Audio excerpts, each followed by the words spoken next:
Been there, frustrated by the dreaded sync pending message in Adobe Creative Cloud? Let's get to the bottom of why your Adobe apps aren't playing nice by syncing your files and data. Ensuring your important creations are safely backed up. The most common reason is a simple connection problem. First, let's ensure you have a working internet connection. Check your Wi-Fi symbol or Ethernet cable to see if everything is connected.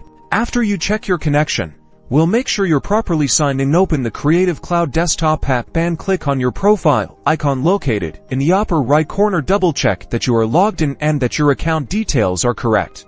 This is critical for proper synchronization. Next, click on Files within the Creative Cloud app. Confirm that the files you're expecting to sync are actually present in this section. If they are not there, you'll need to upload them manually by dragging and dropping or using the upload icon. Then look at the status. What does it say?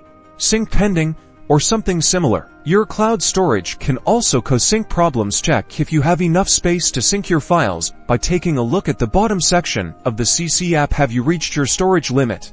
If so, you may need to either delete unnecessary files, upgrade your plan, or both. Your files just can't go anywhere and can't be backed up. If you're out of space, a free account can only save 2 gigabytes. Lastly, if after all that, syncing issues persist, there's one final step. Restart your computer and the Creative Cloud app. This can clear out any temporary glitches by following these simple steps. We'll get your Creative Cloud apps back in sync and your precious files backed up safely and securely. Thanks for watching.